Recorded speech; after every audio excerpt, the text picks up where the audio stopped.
इतिहास रचते हैं और इनके जीवन के गाथा के बारे में जानते हैं। तो सर सबसे पहले हमें अपने बचपन के बारे में बताइए, कैसे आपने मिट्टी से मैट तक का सफर। भाई किसी को कोई जानकार नहीं था पहलवानी होती क्या, कुश्ती क्या होती है, लेकिन इस परमात्मा की इतना प्रभावित हो गया फिफ्थ क्लास में। अब मेरे मन में आई कि मैं बस जाऊंगा तो अब गुरुकुल में ही जाऊंगा। वहाँ पे आपने ऐसा क्या चीज देखा कि जो गुरुकुल की तरफ आपने प्रभावित हो, कोई भी एक चीज जो आपको बहुत बड़ा प्रभाव डाल दी जो कि उनकी उसके वेशभूषा थी ना। नितेश आर्बिट, आज हम लोग हरियाणा के फाजिल ग्राम में परमजीत स्पोर्ट एकेडमी में आए हैं, जहां पे छोटे छोटे बच्चों से लेकर बड़े बच्चों का सपना को साकार किया जाता है। 2011 के कॉमनवेल्थ विजेता सर के पास हम लोग उनका डॉक्यूमेंट्री शूट करने, एकेडमी का डॉक्यूमेंट्री शूट करने के लिए, उनका इंटरव्यू लेने के लिए उनसे हम लोग जानेंगे कि क्या है इस कुश्ती का रंग, क्या है इसका मिजाज, आज जानेंगे। आए हैं सर, मिले हैं यहाँ पे, आपका स्वागत और हम लोग चलते हैं अंदर, आपको पूरी नजारा और पूरी दर्शन अद्भुत नजारा एकेडमी का आप लोगों को दिखाते हैं। आते रहिए निर्भय जी। और क्या इन्वायरमेंट है, जैसे हम लोग दिल्ली में रहते हैं, वहाँ तो आप लोग प्रदूषण की स्थिति देखते ही हैं, लेकिन यहाँ आने के बाद कुछ ऐसी ही प्रकृति की वास्तविक हमें अद्भुत नजारा देखने को मिलता है। और पूरी एकेडमी हम चाहते हैं कि आपको दिखाएं। धीरे धीरे आप जाइए और उधर साथ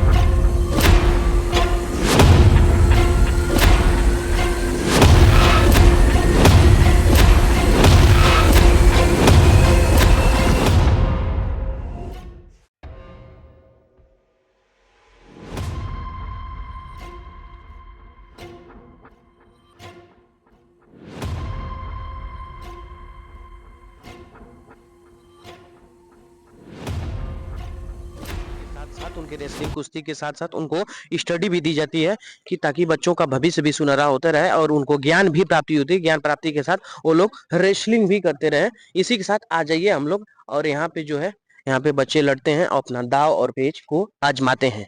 यहीं पे वो अपनी किस्मत की इबादत लिखते हैं। यहीं पे वह इबादत की मुकद्दर लिखी जाती है, जहां सपनों को साकार किया जाता है। यहाँ पे सिर्फ कुश्ती ही नहीं बल्कि और भी गेम के बच्चों को प्रैक्टिस करवाया जाता है, और भी बच्चों को यहाँ ट्रेनिंग दी जाती है। और गुरुकुल की शिक्षा लेते हुए भी अध्यात्म की ओर बच्चों को भी अग्रसर किया। अभी हम उनका पॉडकास्ट कोई सुबह को संतरा लेकर आता है, तो कोई अनार लेकर आता है, तो बच्चों को दूध लेकर आ जाते हैं। और छोटे छोटे बच्चे अभी से अपने किस्मत को सुनहरा बनाने के लिए, ओलंपिक पदक लाने के लिए यहाँ पे अपने सपनों को साकार करते हैं। और परमजीत सर अब बच्चों को अध्यात्म की तरफ तो ले ही जाते हैं, लेकिन उसके साथ ही बेहतर जीवन की ट्रेनिंग भी यहाँ कराते हैं। अभी हम लोग जानेंगे, आइए उनके पास चलते हैं। आपने लोगों ने सारा एकेडमी तो देख ही लिया होगा। धन्यवाद। आप लोग जानेंगे कि इस एकेडमी में कैसे बच्चों के भविष्य का सुनहरा अवसर का इतिहास रचते हैं और इनके जीवन के गाथा के बारे में जानते हैं। तो सर सबसे पहले हमें अपने बचपन के बारे में बताइए, कैसे आपने मिट्टी से मैट तक का सफर तय किया था। सभी को मेरा नमस्कार। नमस्कार सर।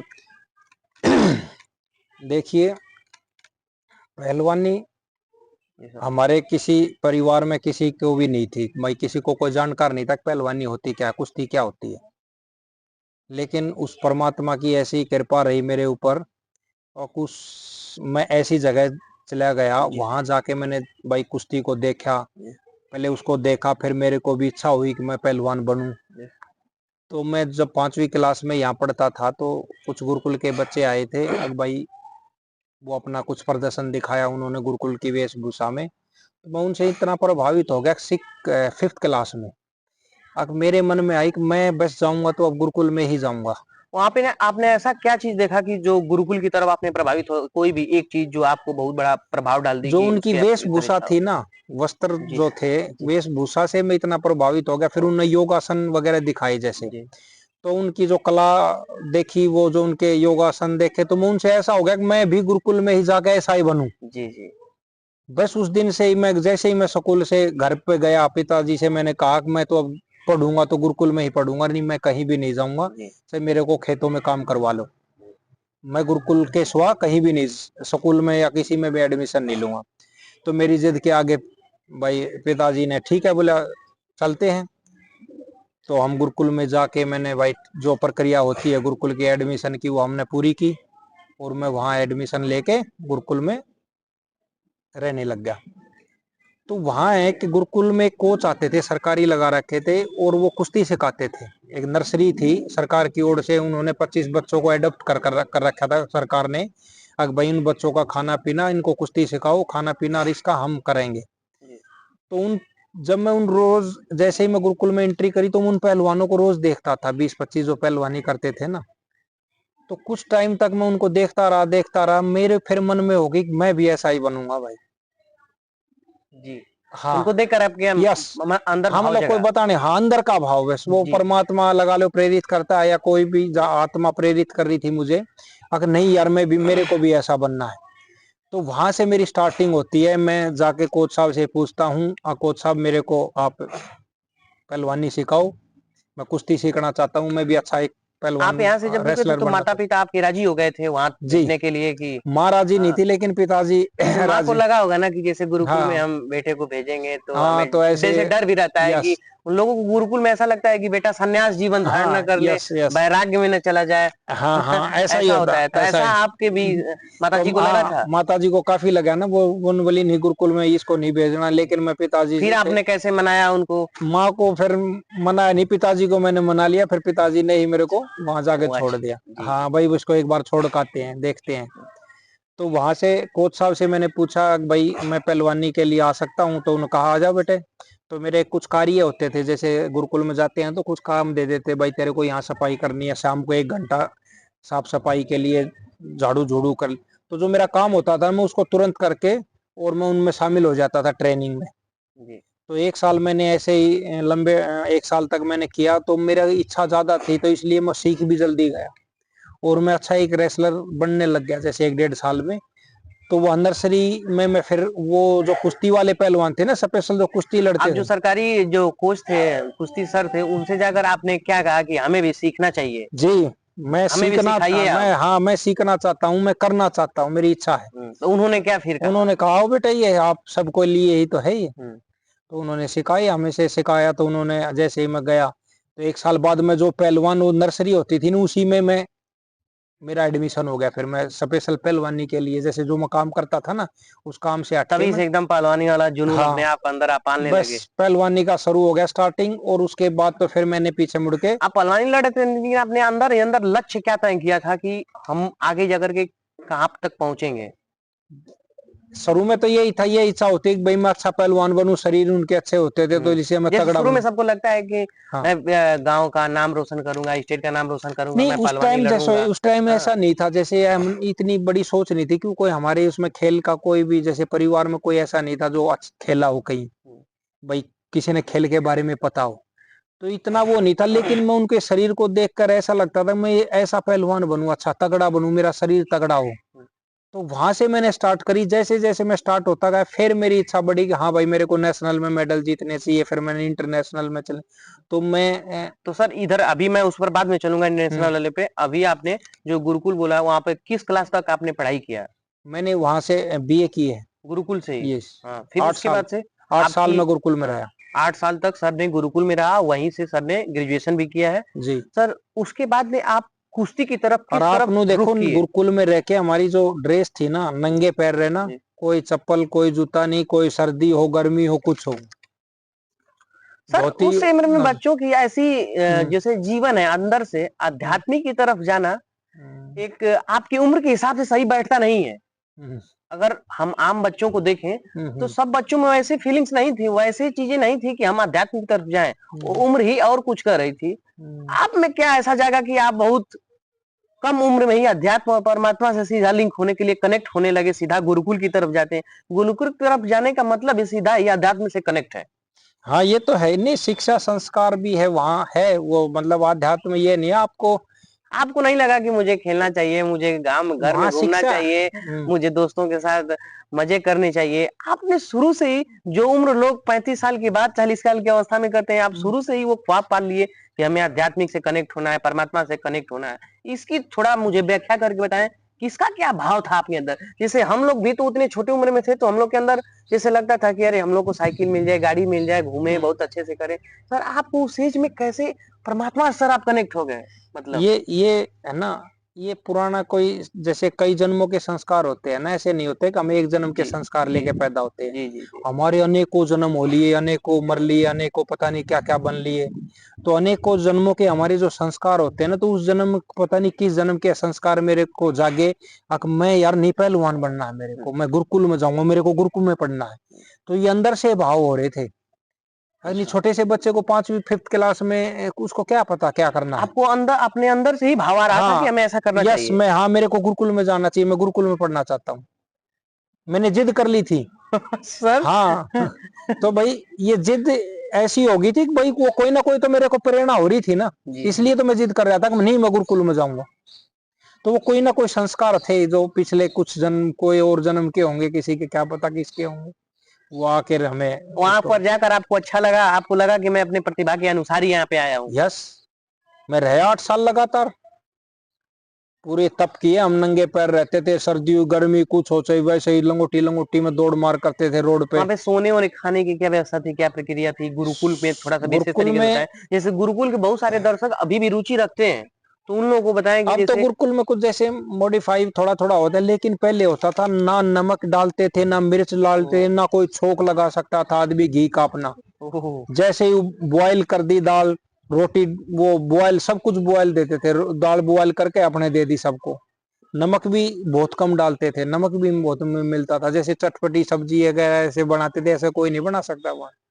आपने सर तो बहुत त्याग किया है सर। हाँ, जो तो हम इच्छा के अनुसार खाना नहीं खा सके थे, इच्छा के अनुसार कोई मतलब कुछ बाहर से कुछ ले नहीं सके थे, बाहर जाने ही नहीं देते थे, लेकिन वहीं लेकिन रह के। कभी कभी तो आपको लगता था ना कि मैं भी छोला खा लूं, चाउमीन खा लूं, चाट खा यहाँ लूं, ये मन ये सारी करता था फिर। चीज। मन करता था, लेकिन फिर कहाँ जाने देते थे।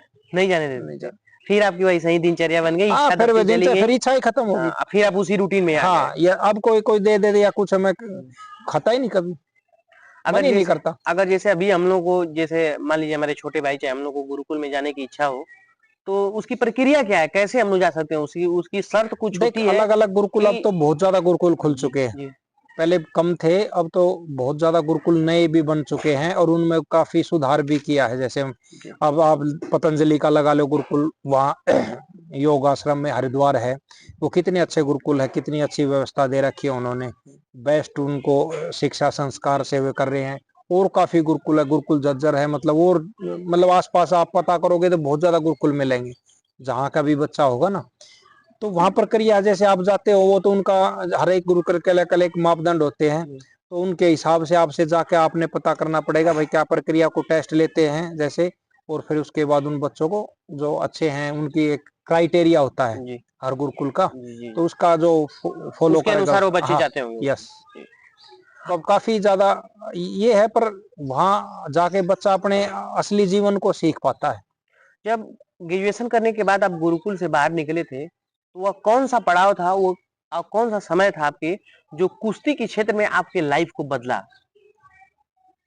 जहां 2000, से आपको लगा कि मैं अब इस क्षेत्र में जाना लगा हूँ, मतलब लोग इस हाँ, क्षेत्र में हमें 90 जानने लगे। 98 में, कोई भी एक किस्सा जिसके 97 वजह से। 98 में मैं जब 13-14 साल का था, तब मैंने इंटरनेशनल, 13-14 साल में हाँ, इंटरनेशनल। इंटरनेशनल, 13-14 साल में सर ने इंटरनेशनल के लिए हाँ, 98 में अपने मैं, किस्मत की बात लिखने के लिए चल दिए थे गुरुकुल से। जी सर, तो 14 साल आगे। का था, तो मैं इंटरनेशनल स्तर पे मैंने प्रतिभागी किया था देश की तरफ से, और इंग्लैंड में गए थे, मैनचेस्टर में हमारी टूर्नामेंट हुआ था, वर्ल्ड, इंग्लैंड के मैनचेस्टर में। हाँ, वर्ल्ड चैंपियनशिप थी। जी जी। उसमें मेरी 5th पोजीशन थी वर्ल्ड चैंपियनशिप में।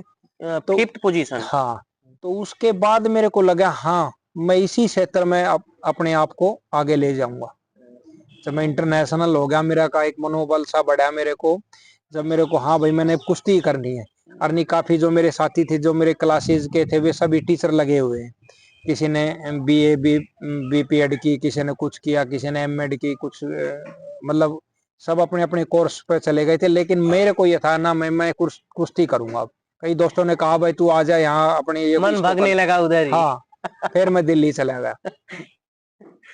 फूल को कांटे पसंद ही नहीं थे यस। तो।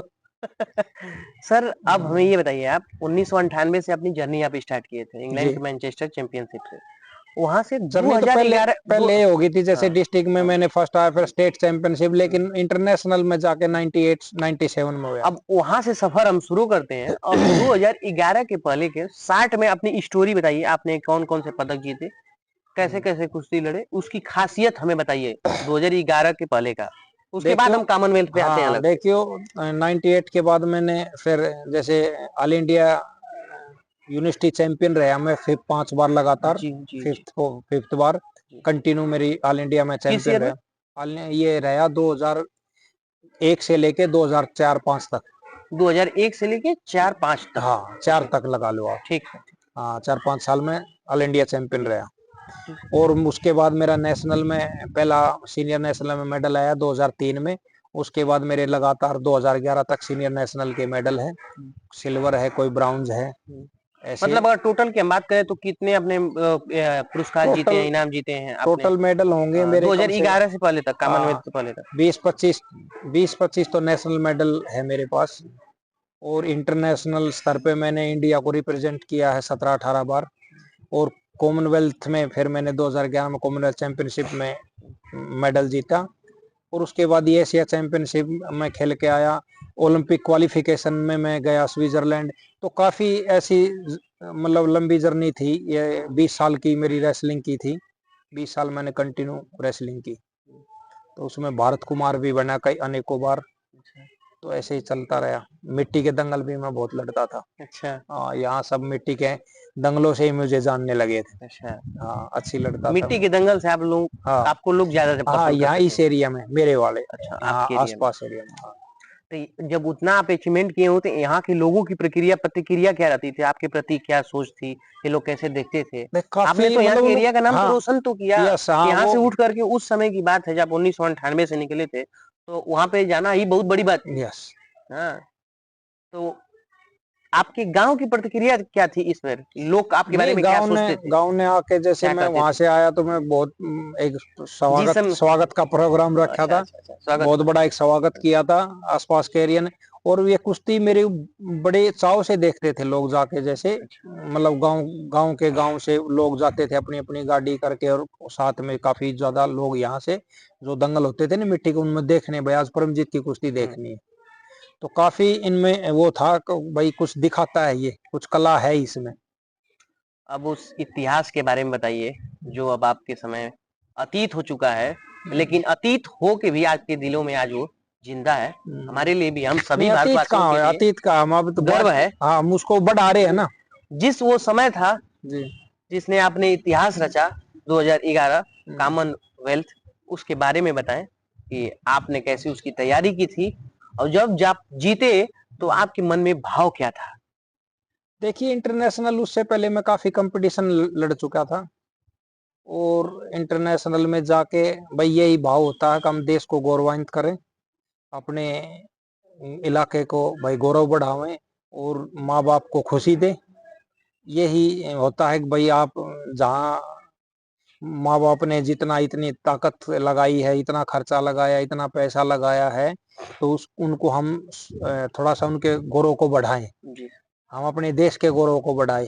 तो बस सब हर खिलाड़ी के मन में यही भाव होता है जब मेडल जीतता है कि हम जो काम कर रहे हैं ना, ये देश का गौरव बढ़ा रहे हैं। आपने जीता हम तो सबसे पहले आपकी प्रतिक्रिया क्या थी? उस समय आप क्या सोच रहे थे? उस समय घर की याद आ रही थी, माता पिता से नहीं बात किए? घर की तो याद नहीं आती ना, वहाँ कंपटीशन में तो फिर उसी मतलब फिर माहौल भी में जीतने के बाद भी तो हाँ लगा जीत। कि हम, जैसे कोई भी, जैसे क्रिकेट में भी हो, किसी हम्म। रेसलर में भी हो, लोग जीतने के बाद तुरंत जैसे हाँ वाइफ एक को, मतलब पिता एक को, खुश। माता को फोन लगाते हैं कि हम्म। हमने जीत लिया, हमने जीत लिया। फोन अब फान देश की का आपने तो नाम रोशन किया ही, लेकिन फोन की उस टाइम इतनी वो नहीं थी ये भाई सब हम भाव तो फोन आपके कर। अंदर आएंगे ही, हम्म। लेकिन उस समय क्षणिक जो भाव था हम्म। उसके बारे में थोड़ा विश्लेषण करें कि क्या वो फीलिंग्स थी? बस खुशी थी, देखो चेहरे पे मतलब वो था हाँ, जो जिस काम के लिए आए थे हमने वो काम जी कर दिया है। हाँ तो यही था भाई, हमने जो सोचा था, जो सोच के आए थे, तो उन मेडल की उस विनिंग पोडियम पे हम खड़े हैं। तो बस यही भाव थे और खुशी थी। अब 2011 के बाद से आपने कब तक उस फील्ड में थे, उस क्षेत्र में थे? मैंने 2012 तक यानी 92 से और 12 तक, 2012 तक 20 साल मैंने इस जर्नी को पूरा किया। 2011 में आपने जीता हो हाँ, मेडल 12 में फिर और मैंने 12 में हाँ आपने रेसलिंग को मैं त्याग पत्र दे हाँ दिया। हाँ मैं रेलवे में जैसे हो गया था रेलवे। ऐसा क्यों? उसके आगे भी तो आप कर सकते थे, ऐसा क्या मोड़ आया कि आपने उसे छोड़ दिया? नहीं, उसमें मेरे इंजरी हो गई थी, जैसे ओह! घुटने में अच्छा, काफी लंबे टाइम से जैसे इंजरी थी, तो घुटना ज्यादा मतलब लंबा टाइम ले रहा था इसका। जैसे मैंने कई बार इलाज करवा लिया था, लेकिन फिर ज्यादा थोड़ा सा इन घुटनों में दर्द रहने लग गया था लंबे टाइम से। तो मैंने मुझको रेस्ट लेकर थोड़ा सा फिर शुरू करेंगे, लेकिन इसमें रिकवरी हुई नहीं, फिर सहज उससे हम हट ही गए। फिर 2012 के आने के बाद आपको जो नौकरी वाला सिलसिला है, रास्ता है, वो नहीं कैसे तय हुआ? रेलवे में तो मैं 2003 में लग गया था। जैसे क्या है कि आप जैसे कोई भी मेडल जीता है तो उसको नहीं वो आरक्षण होता है नहीं कि वो रेलवे में ही रहते रहते मैंने जीता था मैडम। अच्छा रेलवे रेलवे में तो मैंने 2003 में ज्वाइन कर ली थी, 4 में। अच्छा रेलवे की नौकरी पाते हुए आपने मेडल जीता था। हाँ हाँ रेलवे की ही। 2003 में आपने नौकरी ज्वाइन कर ली थी। हाँ किस 2003 पोस्ट पे थे आप सर आप? मैं था टीटी की पोस्ट पे लगा था। टीटी। हाँ टिकट ट्रेवलिंग। अच्छा, हाँ तो अब मैं सीटीआई की पोस्ट पे हूँ, चीफ टिकट इस समय इंस्पेक्टर। कहाँ पे पोस्टेड है इस समय सर आप? मैं गुड़गांव, हाँ गुड़गांव हूँ। तो उसके बाद जैसे नौकरी लगने के बाद मैंने कम से कम 10 साल तक पहलवानी को कंटिन्यू रखा, क्यों मैं उसी स्पोर्ट्स कोटे से ही भर्ती होता। हमारा एक रेलवे का है या कोई भी डिपार्टमेंट है ना, उसमें एक अलग से स्पोर्ट्स कोटा होता है। जी। आपकी भाई अचीवमेंट, वो एक क्राइटेरिया बनाते हैं कि आपका नेशनल मेडल होना चाहिए या इंटरनेशनल मेडल होना चाहिए। आप उस क्राइटेरिया में हो तो फॉर्म भरोगे, और इंडिया में जितने भी आपके वेट कैटेगरी के बच्चे हैं उनको सबको बुलाया जाएगा जो फॉर्म को फिल करते हैं, और उसके उनके उनके आपस में ट्रायल होती है, और ट्रायल के बाद आपको उस कोटे में, स्पोर्ट्स कोटे में अलग से आपको वैकेंसी निकाल के आपको भर्ती किया जाता है, वो हर एक डिपार्टमेंट में। अब थोड़ा सर हम आपके लाइफ में जाना चाहते हैं। आपने शादी किस सन में किया था, किस ईयर में? शादी मेरी 2009 में हुई थी। 2009 में, मतलब मेडल जीतने से पहले। पहले उस समय आप बहुत चर्चित हो भी चुके थे, हाँ 1998 के बाद से। जी। तो शादी का सिलसिला सर क्या हुआ आपका? मतलब मोहब्बत था कि माता पिता की मर्जी नहीं, से था? माता पिता का अरेंज मैरिज। इसकी थोड़ा स्टोरी शॉर्ट में दर्शकों को बता दीजिए, क्योंकि लोग इंटरेस्टेड रहते हैं ऐसे आप लोगों की स्टोरियों को जानने के लिए कि नहीं ये लोग शादी विवाह के बारे में क्या सोचते हैं। नहीं शादी का तो यही है भाई, शादी तो मान ले करनी है तो आप करो एक बार। जैसे मैं 28 साल का हो गया था उस टाइम, तो भाई घर वाले कहते कि भाई शादी आपकी कर दी जाए, अब ज्यादा वो है, आप करते रहियो पहलवानी। जी। तो 2009 में मेरी शादी कर दी थी, और घर वालों की ही मर्जी से जो उन्होंने पसंद किया था उनके साथ मैंने अपनी शादी की थी।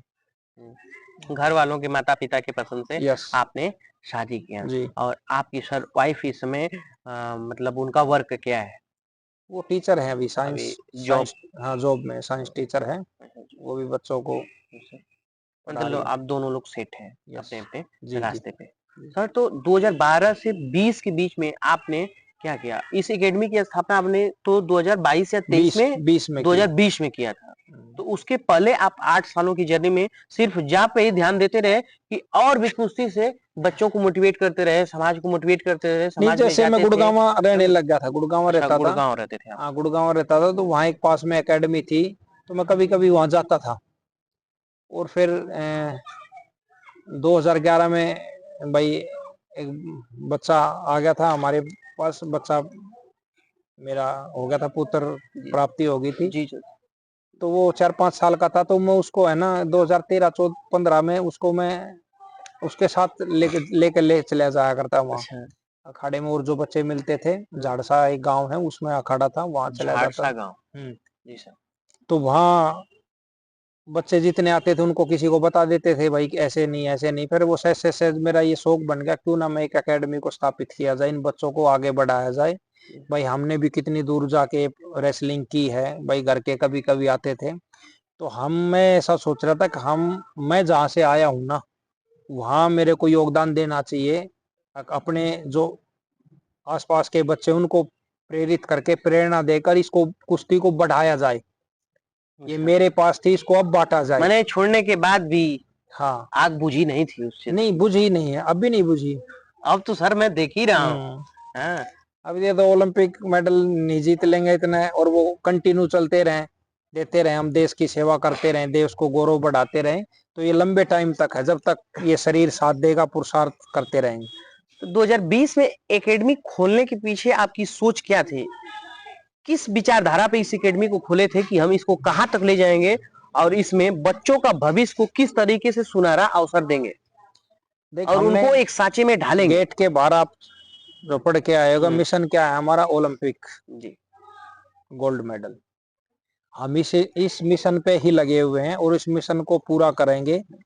लेकिन यहाँ जैसे पुरुषार्थ हमने ज्यादा करना पड़ रहा है, जैसे यहाँ है ना, थोड़ा सा बच्चों का ये एरिया जो है, ये पहलवानी एरिया से कनेक्ट नहीं है। अच्छा, हाँ, तो यहाँ बच्चों का भी शौक नहीं है इतना। तो आप ओलंपिक पदक से, गोल्ड मेडल की पदक से उस क्षेत्र में बच्चे अपने भविष्य को सुनहरा कर सकते हैं, इस विचार के भाव से यस, आपने एकेडमी की स्थापना की थी मिट्टी से पोडियम, 2020 में। मिट्टी से मैट तक पोडियम, का सफर तय करने के मैट लिए तक, आपने तो सर तय कर मैट चुका है। सर, मैट से, मैट तक नहीं, मैट पे तो आ चुके हैं, पोडियम तक जाना है। पोडियम से सफर तय करने के लिए जी, आप एक बच्चे को अंतर्राष्ट्रीय लेवल का पहलवान बनाने के लिए किस तरीके से ट्रेनिंग करते हैं, उसमें क्या क्या गतिविधियां आप करते हैं? देखिए हमने यहाँ सारी चीजें जो एक इंटरनेशनल स्तर के रेसलर को चाहिए, क्यों हम काफी लंबे टाइम तक कैंपों में रहे, भाई नेशनल कैंपों में रहे, जहाँ से इंटरनेशनल जाते थे खेलने, तो उन कैंपों में लंबे टाइम तक रहे, बाहर भी जाके कैंपों में रहे, तो हमने देखा ना भाई क्या क्या चीजें चाहिए जो एक बच्चे को वहां तक लेके जाए। तो वो सारी सुविधाएं हमने, आपने देखा होगा एकेडमी, आप जी सर, दिखाओ, मैंने देखा। दिखाना भी लोगों को इनके फोटो कर, हमने वो सारी चीजें दी है भाई। एक अच्छा हॉल दिया, वातावरण दिया, अंदर हमने क्रॉसफिट जिम वगैरह सारी चीज, स्ट्रेंथ बढ़ाने के लिए, मूवमेंट करने के लिए, रोप वगैरह सब चीजें जो अंदर, एक रिकवरी के लिए हमने सोना बात, आइस बात के लिए सब जो एक उसमें तो सर आप मुझको ले गए थे, हाँ, आपको बहुत अच्छा लेकर लगा था। उसमें लगा था कि कैसे शांति फील हो। निकलने के बाद सर ने मुझे बोला था कि आप पानी पी लीजिए, पानी पी पानी पीने के बाद सुबह उठिएगा। तो जैसे मैंने सुबह उठा दोस्तों, ऐसे मेरा मन ही पूरा हल्का हो गया, लग रहा था कि एकदम शरीर हल्की है। वाकई गजब की वो प्रक्रिया थी।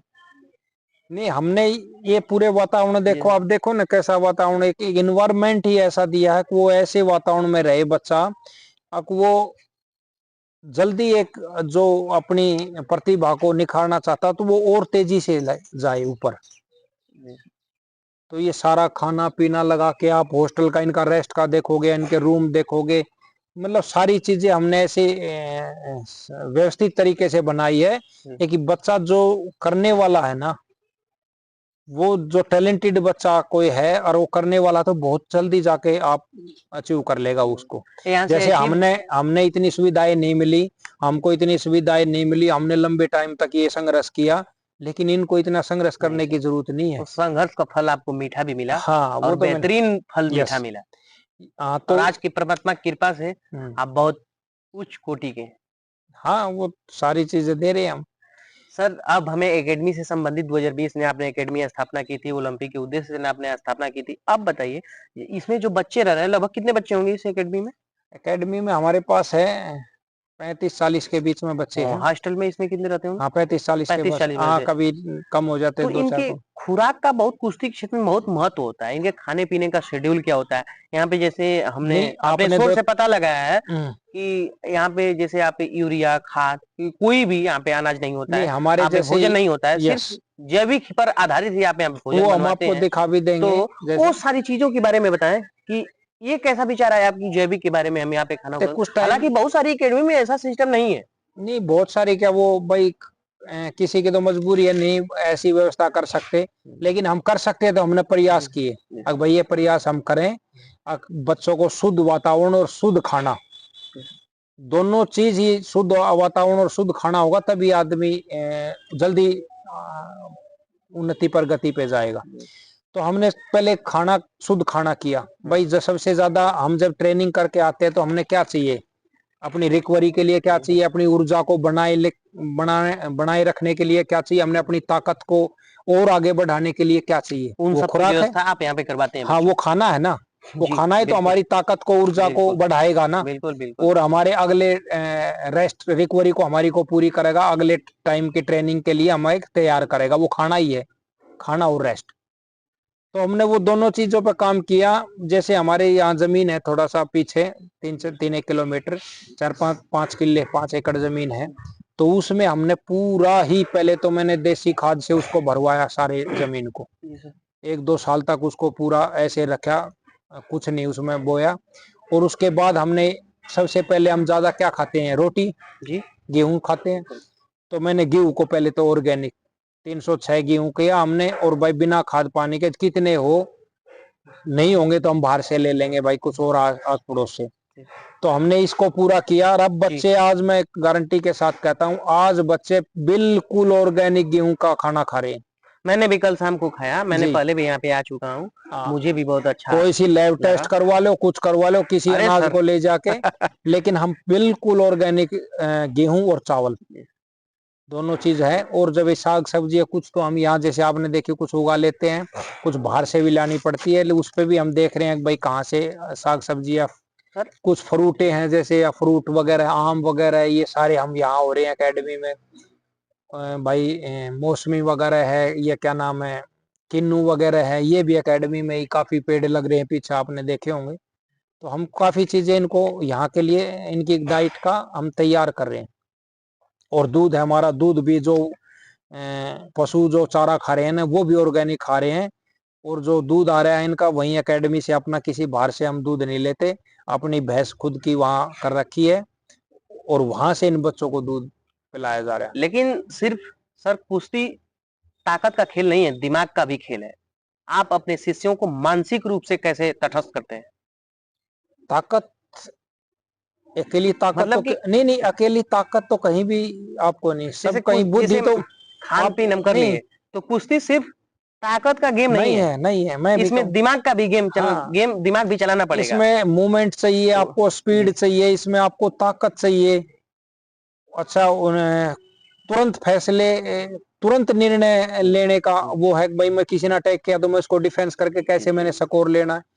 तो मतलब चपलता चाहिए, स्पीड, जी। कितने टाइम के अंदर मैं उसको, उसके दाव को काट के मैं अपना दाव लगाऊं। बिल्कुल। तो तो बहुत वो चीज है। कैसे सिखाते हैं बच्चों को कि मानसिक स्थिति अपनी मजबूत रखो? जिस मानसिक, समय तुम खेल खेल रहे हो उसमें दिमाग का भी हाँ, प्रयोग करो, सिर्फ बल का प्रयोग नहीं करो।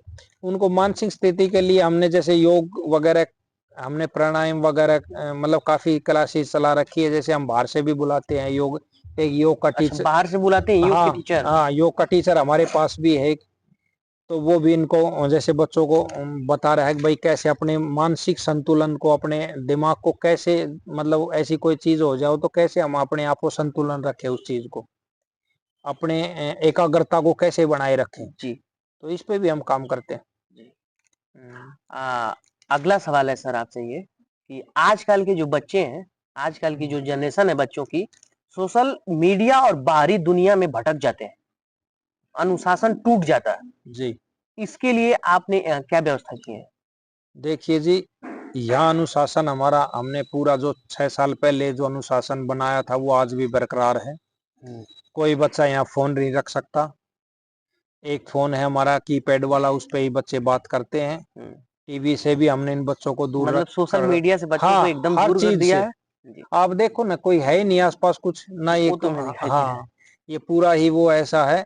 तो इनको ऐसे, जैसे कुछ ऐसे खेल दे दिए भाई, आप खेलते रहो, या कुछ ऐसा उनके उनको थोड़ा सा, और दूसरे गेम के लिए हमने कई चीजें ऐसी रखवाई है यहाँ, जो उन पे वो, उन पे उनमें ही घुल मिलते रहे।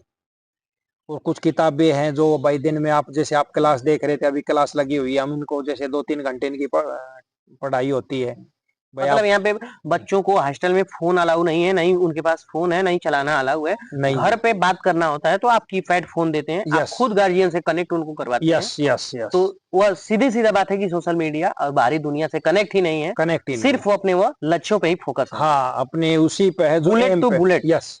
सर गजब। और सर बताइए, हरियाणा, हरियाणा है, इसको कुश्ती का खान कहा जाता है सर। और हरियाणा, इसके बारे में हमें ये बताइए कि ये कुश्ती का खान तो कहा जाता है, लेकिन इस पर समाज और सरकार क्यों इस गेम को बढ़ाने में, रिपोर्टें बताती हैं, पीछे रह जाती हैं? आप सजेशन दीजिए कि सरकार और समाज को इस कुश्ती को किस नजरिए से देखना चाहिए? देखो, खेल हरियाणा की एक वो बन चुका है, क्या बोलते हैं उसको, उनके उनके व्यवहार में आ चुका है, उनके संस्कार बन चुके हैं। कुश्ती एक ऐसा गेम है और लेकिन सरकार समाज ध्यान नहीं देती है, लेकिन यहाँ पे जो खान कहा जाता है इसलिए कहा जाता है, जो आपने बोला संस्कार दिया जाता है, उनके जिन में ही भरा हो जाता है, लगता है कि स्पोर्ट्स डीएनए, हाँ। उनका जो बीज है ना, बीज जैसे यहीं से मैंने देखा हाँ, अभी पिछली साल ओलंपिक्स में जो छठी सी कुछ ग्राम वजन उनका कम था, विनेश जी फोगाट जी, जी बजरंग पुनिया जी, ये सारे लोग तो हरियाणा की ही हैं। हाँ, योगेश्वर दत्त है, सुशील यहाँ बड़े कुमार बड़े है। खिलाड़ी हैं, फिर भी सरकार और समाज, यहाँ पे जो एनजीओ सोसाइटी होती है, इस क्षेत्र में ध्यान नहीं देती है, रिपोर्टें जहां तक बताती हैं। नहीं, इसमें जैसे सरकार है ना, सरकार बेसिक उस पे नहीं जा रही। सरकार तो वहां जा रही है जब टॉप पे खिलाड़ी चला जाता है, उसको इनाम, ढेरों इनाम दे रहे, लेकिन एक जो ग्रास रूट है ना, वहां से आप जब तक उन बच्चों को नहीं लेओगे ना, उनको टैलेंट को नहीं पहचानोगे, उन टैलेंट को जैसे कंपटीशन करवाओगे, उस टैलेंट को बाहर भाई दिखाओ, फिर उनको चयन करो, उनका उनको ऐसा इन्वायरमेंट दिया जाए जो आके जाके ऊपर जाके परफॉर्मेंस करे, तो वो है 8 से 10 साल के बच्चों का। वहां से हमने शुरुआत करेंगे ना, जब जाके हम ज्यादा से ज्यादा ओलंपिक मेडल जीतेंगे। अब क्या है, 1-2 मेडल आ रहे हैं, वो भी हरियाणा से आ रहे हैं, और वो भी कुश्ती लेके आ रही है। 1-2 गेम और होंगे जिसमें मेडल आते होंगे, लेकिन कुश्ती से इसलिए आ रहा है कि ये डीएनए बन चुका है जी हरियाणा जी का। जी। यहाँ के खान पान, यहाँ कितने टाइम से जो पहलवानी चली आ रही है, तो एक एक वो बनेगा। आपने सर जैसे बताया कि हम अध्यात्म से और परमात्मा से बहुत कनेक्ट हैं। आपको अभी सर, आप जैसे सुबह उठते हैं तो अपना ईश्वर की तरफ ध्यान लगाते हैं, ध्यान लगाने के बाद यहाँ पे हवन करते हैं, बाकायदे परमात्मा को टाइम देते हैं।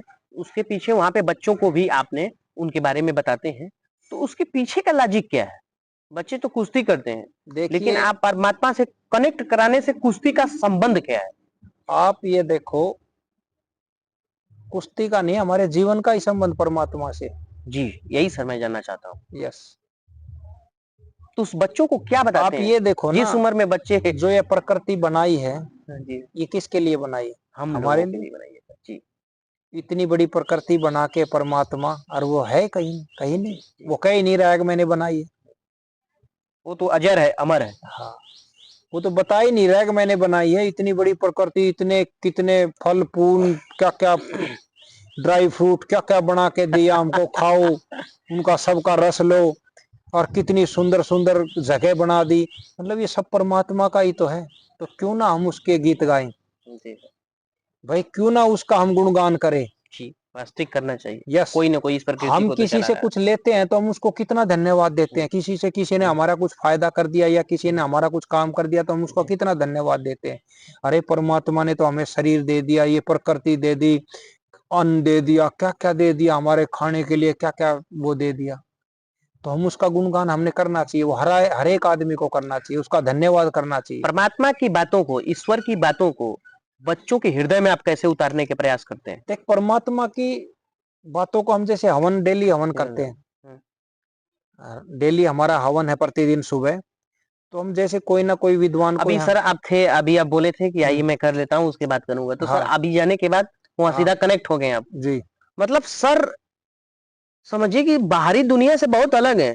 गेम तो इनका बहुत बड़ा लक्ष्य है ही थे, और अभी भी इनकी जिद और जुनून में कुश्ती है, लेकिन परमात्मा के समय कनेक्ट होने से एकदम शांत और एकाग्र में चले जाते हैं। जिस देखिए, तरीके से दयानंद सरस्वती कहते थे कि एकात्म ही ईश्वर है, एकात्म ईश्वर और परमात्मा में बस जाओ, उन्हीं के विचार पे चलते हुए सर परमात्मा में बसने का रोजाना प्रयास करते हैं। क्या सर, मैंने सही कहा? नहीं, परमात्मा का हम धन्यवाद करते हैं, उन्होंने हमने इतना सुंदर जीवन दिया, इतने अच्छा वातावरण हमें, हम रह रहे हैं, तो वो परमात्मा का हमारा हक बनता है कि हम उसको धन्यवाद करें, उसका गुणगान करें, और प्रकृति को भी हम अच्छा रखें। आप देखो ना, ये प्रकृति को हमने कितने पेड़ पौधे लगाई बिल्कुल है। वो समय अच्छा, रोज हम हवन कर रहे हैं कि वायु शुद्ध रहे, जल शुद्ध हो हमारा, वातावरण शुद्ध हो हमारा। नहीं बिल्कुल। अच्छा, एक हवन, जैसे हवन कई प्रकार के होते हैं नीरज जी, जैसे आप कहीं युद्ध लड़ने जा रहे तो विजय विजय का विजय विजय पताका का के लिए यस हवन होता था। यस। अच्छा, अब जैसे हमारे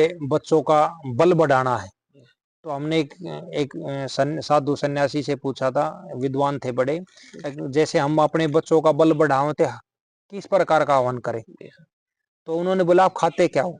मुझे घी दूध बादाम बस वो ही डालो हवन में।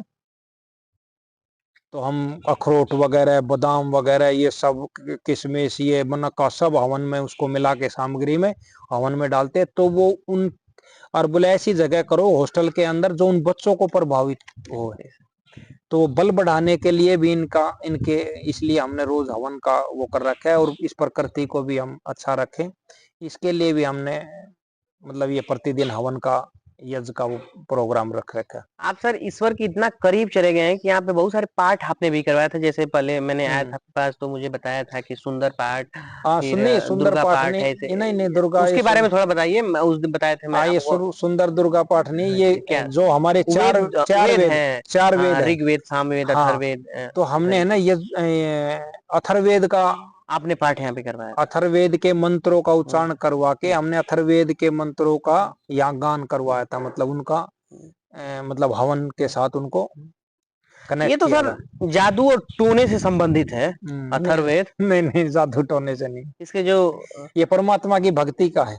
तो उससे क्या जैसे लाभ, थोड़ा हम दर्शकों को समझाइए, हम लोग को समझाइए कि अथर्ववेद मान लीजिए हम लोग पाठ कराते हैं तो आपको कैसी अनुभूति हुई, कैसा नहीं फील हुआ? सामवेद था, सॉरी सामवेद था ना? हाँ अथर्ववेद ही जादू टोना से संबंधित है। हाँ सामवेद, सामवेद गायन से संबंधित है, हाँ गायन और संगीत से। या संगीत से जी सर। और परमात्मा की भक्ति से। इसके गाने वालों को ही हम उद्गाता कहते हैं हाँ सामवेद के। हाँ हाँ, इसमें मतलब सारी वेद में विद्या है, तो जितनी हम विद्या इस संसार में देख रहे हैं सब वेदों से आई है। बिल्कुल बिल्कुल, वेद में तो सारी चीजें सत्य हाँ लिखा तो हुआ हर है। एक में धनुर्वेद में सब कुछ भाई विज्ञान में सारी चीज सब वेदों से आई। बिल्कुल सृष्टि के प्रारंभ में वेद ही तो मिले थे, जब तो मनुष्य को ज्ञान मिला था, तभी तो इसका आज सारा विज्ञान के आगे वेद ही काम आ रहा है इस जगह पे सर। यस यस, तो सामवेद का वो था, और सामवेद है भक्ति का, गायन का, उमंग का, उत्साह का। तो वो 3 दिन जब हमने सामवेद का यज्ञ किया था तो ऐसा ही उमंग ऐसा ही भक्ति में हो गया था पूरा वातावरण। हाँ तो ये बीच बीच में करवाने चाहिए, मतलब बड़े बड़े याग हम अब, और मैं भी सोच रहा हूँ आगे जाके भी मैं और बड़े बड़े यज्ञ कर रहे हैं जी। हाँ जो याग होते हैं जो बड़े लेवल पे होते हैं, तो उनका भी हम विद्वानों से मैंने बात करी, तो बुलाते रहेंगे, वो तो चलता रहेगा, एक प्रक्रिया है जीवन की। परमात्मा सूरज चंद्रमा क्या क्या दे रहा है। अच्छा सर, कुश्ती में ब्रह्मचर्य और इंद्रियम के संयम का बहुत महत्व होता है जी, इसको आप कंट्रोल करने के लिए बच्चों को क्या सलाह देते हैं?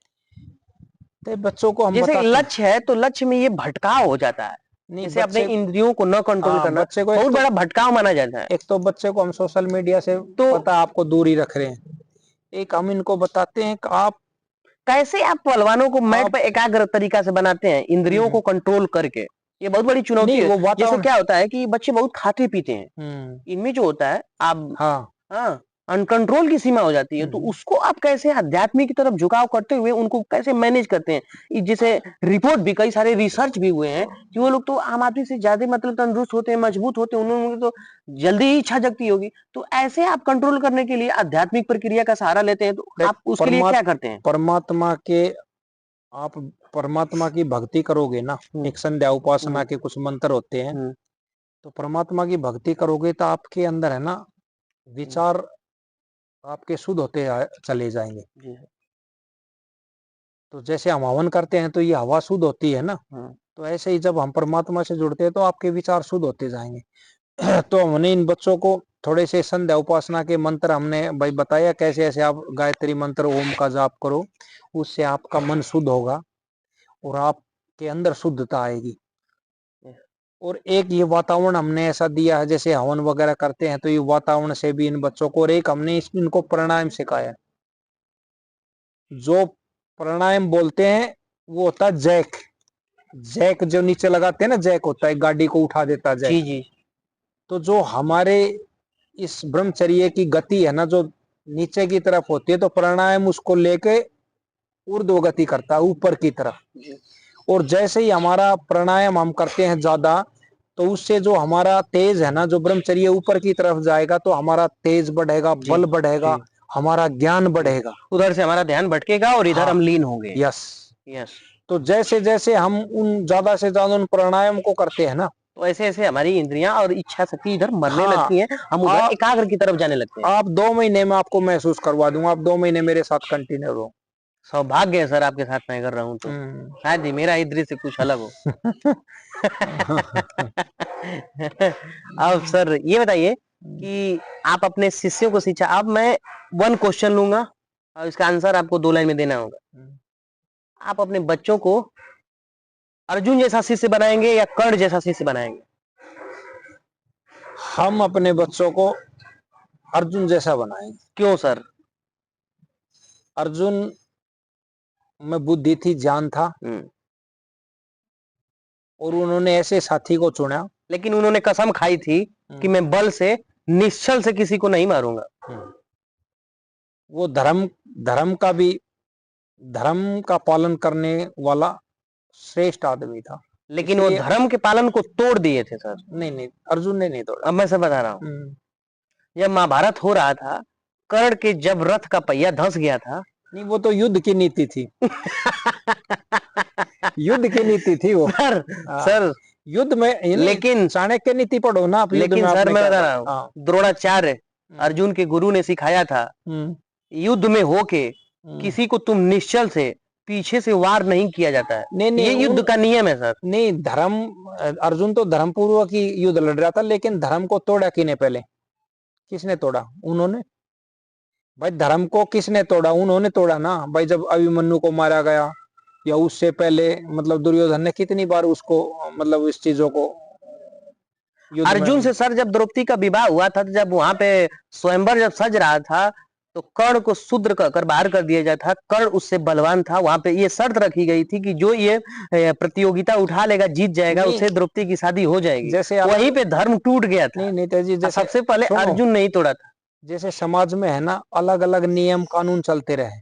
आज समाज कैसा है वो पहले थोड़ी था, उससे पहले समाज कैसा था वो अब थोड़ी है। लेकिन सर वो तो दूसरे जगह डिबेट हम लोग का जा रहा है। नहीं, तो दूसरे तरफ जा रहा है। नहीं, मैं यही तो कह रहा हूँ। तो उस टाइम कुछ जैसे नियम थे भाई, समाज के नियम थे। जैसे आज समाज के नियम बन रहे हैं, वहां भी समाज के नियम थे कि राजा का भाई बच्चा है या कोई मतलब